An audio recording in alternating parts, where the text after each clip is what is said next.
Hello everyone, welcome back to my YouTube channel Lab Technician Study. Friends, I am back with another video of MCQ series. Friends, in this video, we will see 10 most important questions which will help in your preparation. So, friends, without wasting any more time, let's get started. Friends, there is a first question. According to BMW 2016 guidelines, infected cotton and dressing are discarded in which of the following bins? जो हमारा BMW होता है biomedical waste, उसकी guidelines के अनुसार जो infected cotton और dressing होती हैं वह किस डस्टबिन में जाएंगी?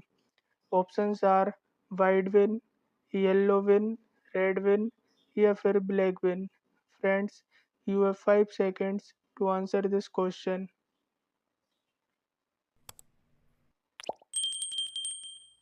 Now let's see the correct answer of this question. The correct answer of this question is yellow win. जो इन्फेक्टेड कॉटन ड्रेसिंग्स और जो मास्क होता है वह येलो डस्टबिन में हम लोग डिस्कार्ड करेंगे. Next question. Which of the following is the clotting factor 2? इनमें से क्लोटिंग फैक्टर 2 कौन सा होता है? Options are tissue thromboplastin, Hageman factor, prothrombin या फिर fibrinogen. Friends, you have 5 seconds to answer this question. Now let's see the correct answer of this question. The correct answer of this question is prothrombin. जो हमारे 13 clotting factors होते हैं उनमें से clotting factor 2 prothrombin होता है. Next question. A green colored vacutainer tube contains. जो green colour की वैक्यूटेनर ट्यूब होती है उसमें क्या होता है? Options are EDTA, sodium citrate, heparin या फिर sodium fluoride. Friends, please comment the correct answer if you no.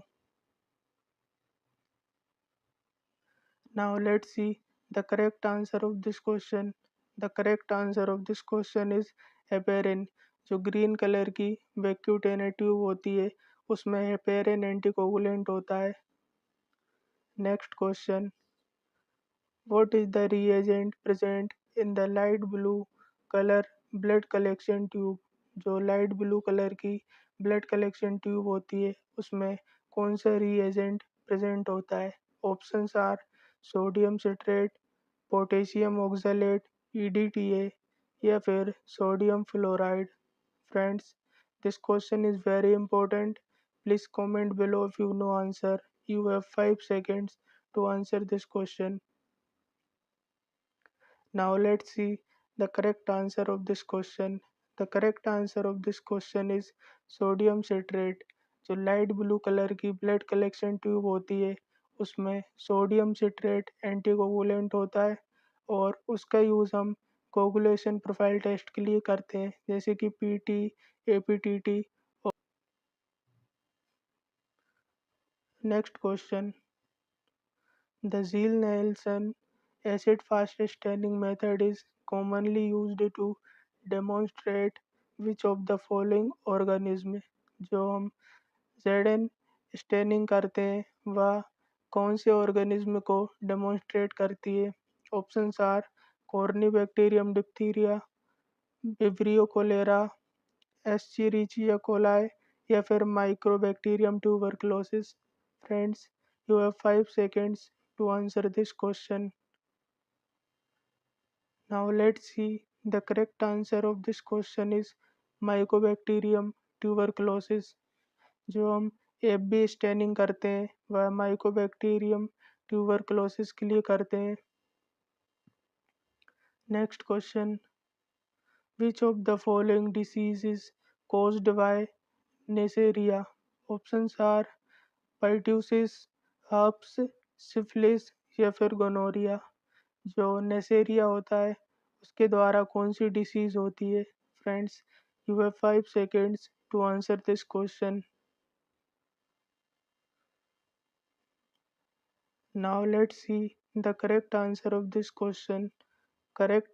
this question is gonorrhea. जो नेसेरिया होता है उससे गोनोरिया डिसीज होती है. Next question, which of the following bacteria causes enteric fever. इनमें से कौन सा बैक्टीरिया है जिसके द्वारा एंटेरिक फीवर होता है. Options are mycobacterium tuberculosis, vibrio cholerae, salmonella typhi या फिर yersinia pestis. You have 5 seconds to answer this question. Now let's see the correct answer of this question. Correct answer of this question is Salmonella typhi. जो enteric fever होता है वह salmonella typhi bacteria के कारण होता है, जिसे हम टाइफॉइड भी कहते हैं. और टाइफॉइड को डिटेक्ट करने के लिए हम लैब में विडाल टेस्ट का यूज़ करते हैं. Next question, which of the following antibodies can cross the placenta. इनमें से कौन सी एंटीबॉडी है जो प्लेसेंटा को क्रॉस कर सकती है.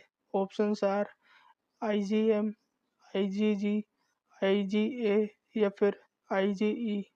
Friends, this question is very important. Please comment below if you know answer. The correct answer of this question is IgG. जो इम्यूनोग्लोबिन जी होता है वह प्लेसेंटा को क्रॉस कर सकता है. Next question, a fragment of tissue taken out of an organ from living person for examination is called. जो जीवित व्यक्ति की बॉडी में से यदि टिश्यू का कोई फ्रेगमेंट लिया जाता है और उसका एग्जामिनेशन किया जाता है तो उसे हम क्या कहते हैं. ऑप्शंस आर क्रायोस्टेट, एडहेशन या फिर बायोप्सी या फिर smear. Friends, this question is very important. Please comment.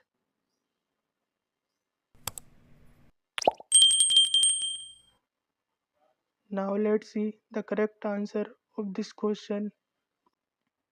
The correct answer of this question is biopsy. Next question, an elevated ESR indicates the presence of. जो ESR है उसकी उच्च मात्रा इनमें से क्या इंडिकेट करती है. Options are albumin, allergy, erythropoiesis या फिर inflammation. Friends, this question is very important. Please comment if you know answer. Now let's see the correct answer of this question. The correct answer of this question is inflammation. अगर ESR की value ज़्यादा आती है वह body में inflammation को indicate करती है. Friends, that was all 10 questions. I hope this question will helpful for you. Friends, please like this video and subscribe my YT channel for more lab technician questions, and also follow community tab of this channel. I daily uploaded one question there, and also watch my all playlist videos. These playlist very helpful for you. Thank you so much.